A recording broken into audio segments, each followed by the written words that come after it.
Ready to get creative and make your own custom journal for Junk Journal July? Grab your stuff and let's dive in. It's time to set up our junk journal for Junk Journal July now that June is coming to a close. Welcome back to my little creative corner of the internet. And welcome to our 2025 Junk Journal July DIY journal video. So let's grab our stuffs of junk paper and old books, rubbish magazines, and all the stuff we collect throughout the year to make another junk journal with me. I just like to keep all the beautiful old paper and everything at hand in this big wooden box to then, for these projects, rummage through them and find which pages I want to include in the final projects. So here I'm just flipping through all the old maps and different cards, vintage ephemera, as well as some old envelopes, old photo books and stuff to just collect the pages I want to include in this year's journal for Junk Journal July. If you want to see the prompt list I created for this journaling challenge, I will leave a link in the description down below. Beside the paper, we will need some glue, some scissors, some washi tapes, and some twine, as well as a needle for the twine to later sew the pages of the journal together. If you want to do a no-sew journal, you also could do that. I have a no-sew journal tutorial on my page as well. I will leave a link in the description as well if you want to prefer the version for the no-sew. Here I just decided to cut open the other side of the envelope, so when I sew it in the middle that I have two tuck spots in the finished journal later on. And here now I'm just stacking the pages and make it a good mixture to have not all the same pages lined up in the journal, and make it a good mixture between some maps and some photo pages. But this is completely up to you. You can decide however you want this to be. I'm just taking my time and collecting all the different pages from the old books and everything I wanted to include. I did kind of make this a bit more minimalistic in a way.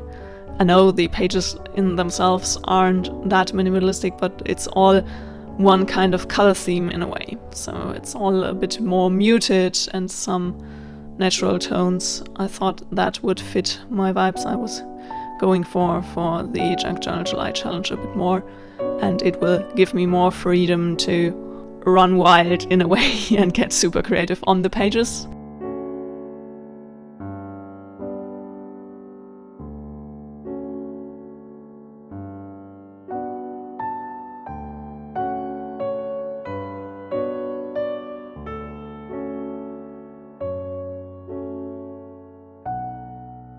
So here I'm just gluing together two different book pages to make it a big spread that can be sewn into the journal later.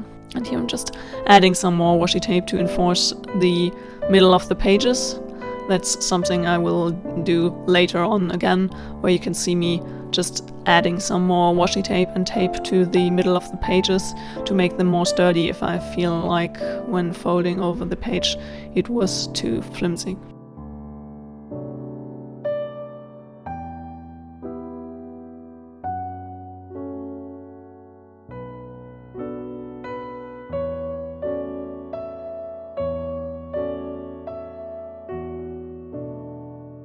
I just decided to add this beautiful sun picture because I thought that would totally fit the summer vibes we're going for with the July challenge, and just some more pages. And I tried to have a double spread for each day in July in a way, and now here I'm just adding some tape in the middle of the book page because it was quite thin, the paper in the middle, and I wanted to make sure it wouldn't rip out of the journal as soon as I sew the whole thing together.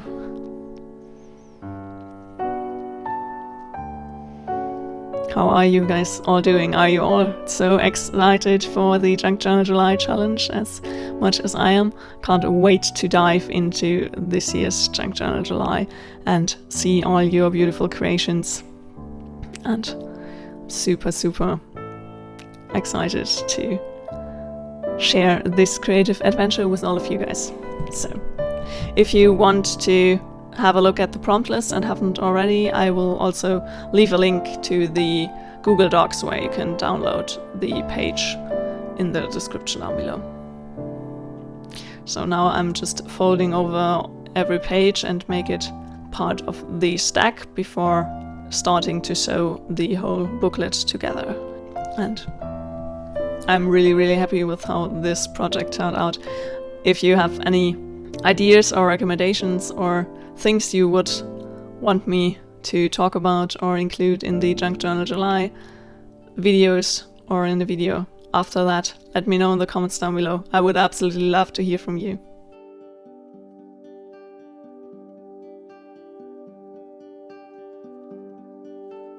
Now here I'm just adding some more washi tape to the middle of the paper because that paper was so old that it felt very brittle after banding it, so I really wanted to make sure that it wouldn't rip.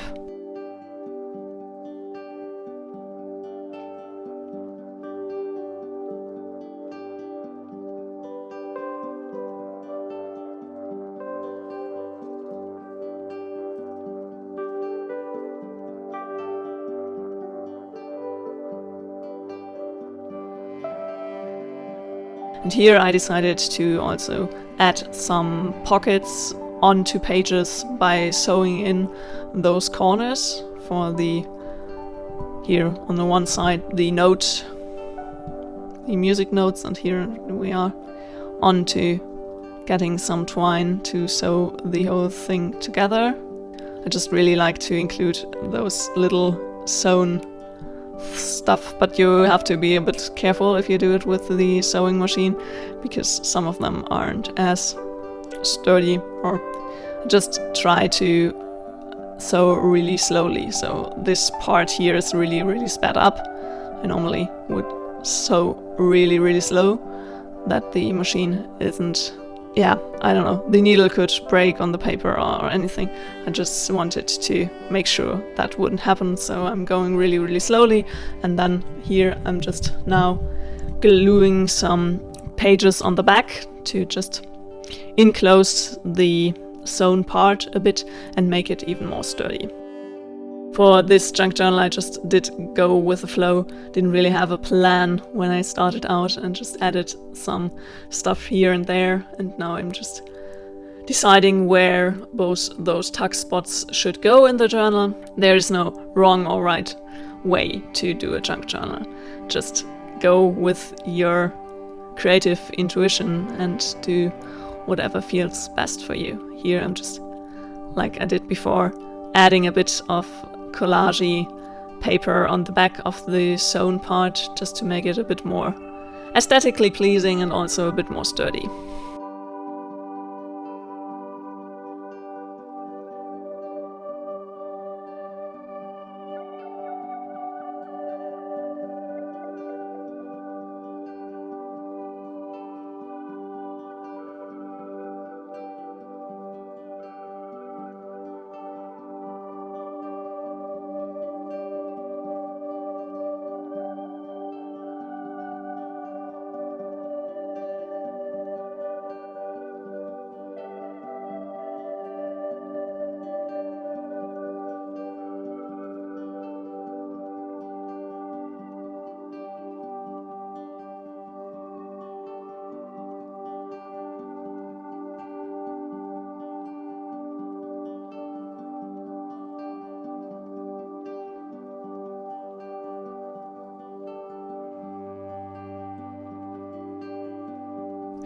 Now on to the bigger sewing project for this junk journal, which is the complete booklet in itself.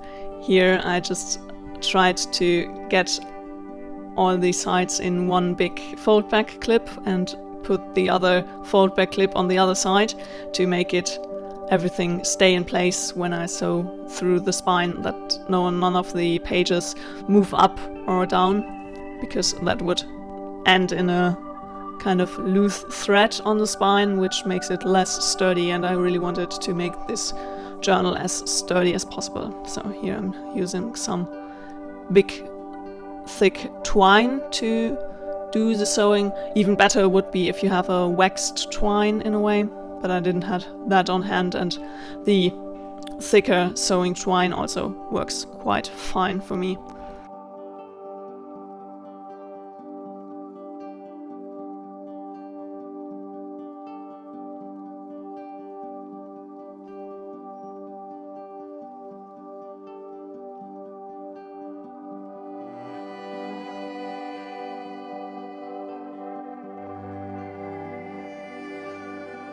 We're sewing in the middle, just a normal back and forth stitch. It's super easy, just like I did also do in my junk journal January this year. You just start with the needle at one point.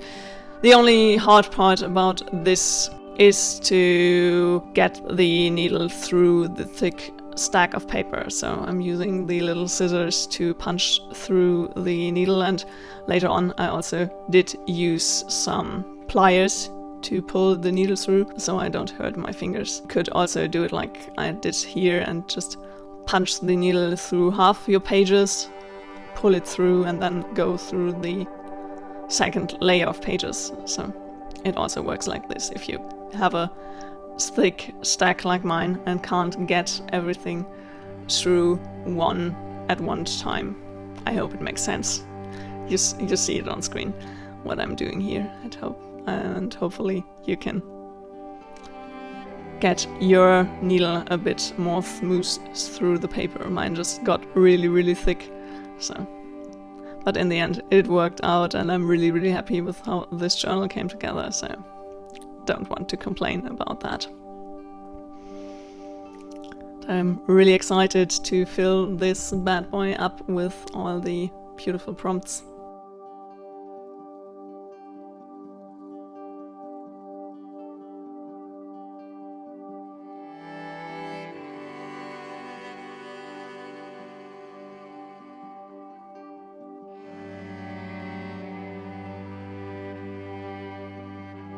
Now let's create our cover page for this journal. You could also leave it like that, or include one bit thicker paper on the outside, but I really wanted to make mine sturdy, so I'm adding this recycled Amazon packaging, or you could also use a different mailer, cardboard mailer, or different cardboard. And I did cut it apart here to then use the main part of the cardboard mailer as the base for my cover. And I will completely cover it with some decorative paper, so it's fine that it doesn't look as fancy and beautiful now. Here I'm just trying to fit it to the inside pages of my junk journal, and decided to cut it on the sides. First I did debate if I wanted to make a flap to overlay or anything, but I decided to not do this for now and just make it a little bit, like half a centimeter wider than my inside pages, so that the cover would protect the paper a bit. And here I'm doing a little hole in the back of the spine where I will later put through some lace to close up the book. You will see it. But now I just wanted to decorate the cover first, and decided to use this picture of the girl with the really big eyes as my cover page. And I'm really loving how this turned out in the end. It's cool, but it feels a bit like my journal already has a personality in a way. I don't know if that sounds crazy now. I just really liked the photography of the girl and thought it would, I don't know, fit the journal.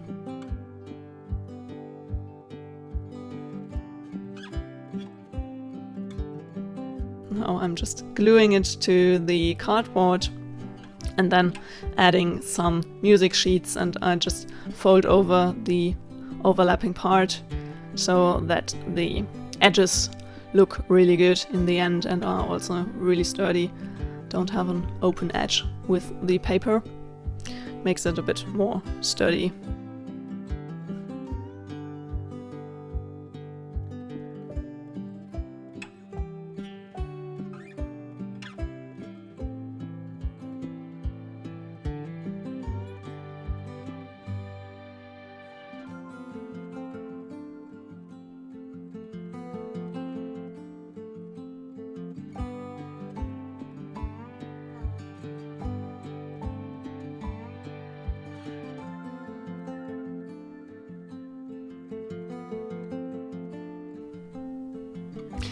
Now just on to adding a bit of tape to fix it even more, and then adding some more decorative old vintage music sheets and old book pages.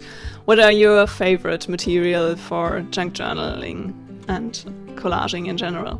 For me, it definitely has to be old papers and pages, be it music sheets or book pages or anything, old envelopes. I just really love old vintage inspired or also really old vintage books and stuff. I always find them on the streets where people put them out, and just to take them for free, or even sometimes I find them in paper waste, like some people just put them beside the rubbish so that you can get them before the rubbish gets collected on that day.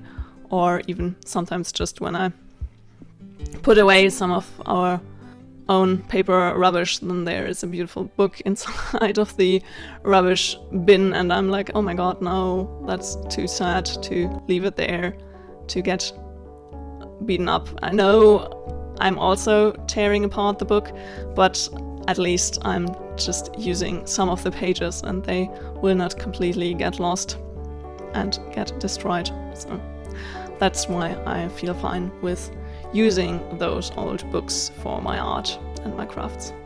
Now I wanted to add some lace and a little button for the closure of the journal.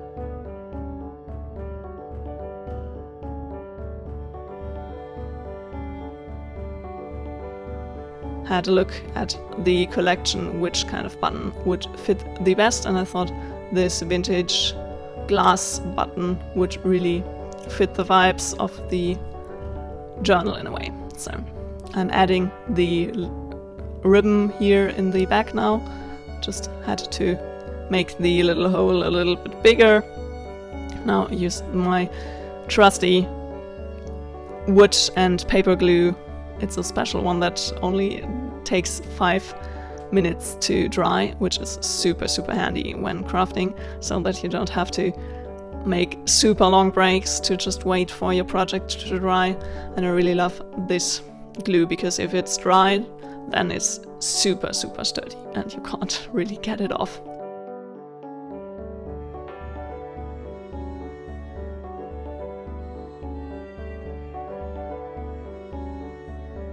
Here I now glue in the completed inlay of my junk journal, and I'm nearly finished with this project. Can't believe we're already so fast and far into the video. I hope you are still with me and maybe create alongside with me, or just get inspired and now make your own junk journal for Junk Journal July. Or do you already have your junk journal ready for the upcoming Junk Journal July challenge? Let me know in the comments down below. I would absolutely love to hear from you.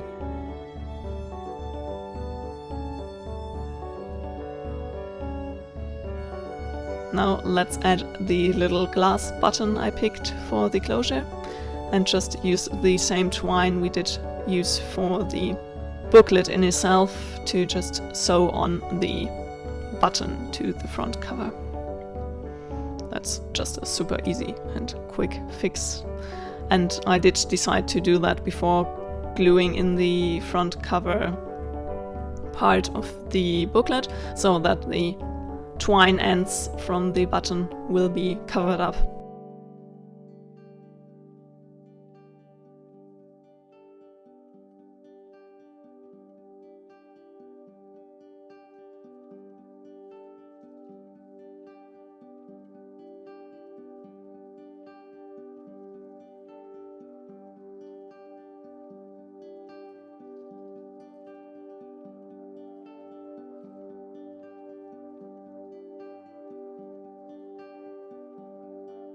Now gluing in the front cover, I always do get a bit of cardboard to spread out the glue evenly on the page, so that we don't get any bubbles of blue underneath the paper. And now just spread it onto the inside cover, and then it's ready to get pressed for a bit to dry. I did decide to put it under some heavy books before letting it dry until the next morning.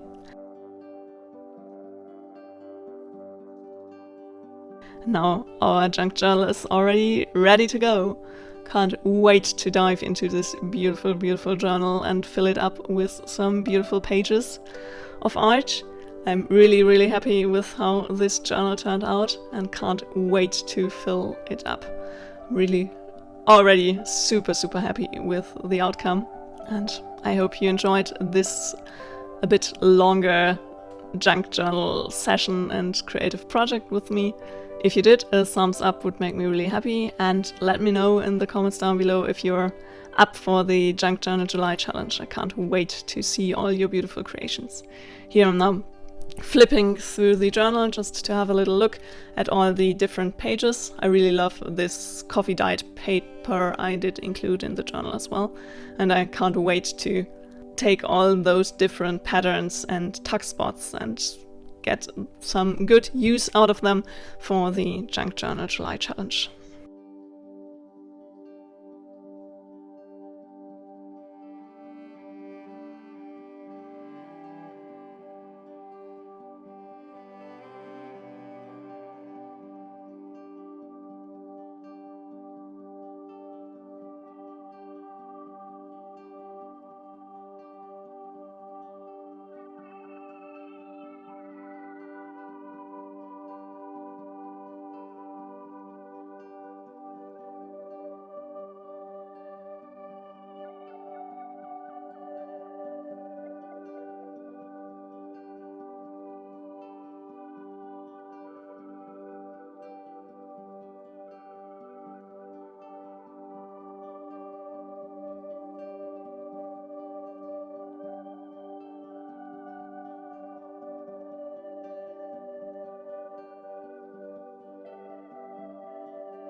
I hope you enjoyed today's video. If you did, a thumbs up would make me really happy. And if you want to join me on this creative adventure and the Junk Journal July challenge, where we do daily creative updates with the prompts, like I already said, you can find the prompt list for the complete Junk Journal July challenge for 2025 in the description down below. And then we will see us very, very soon for daily creative fun and junk journaling videos here on the channel.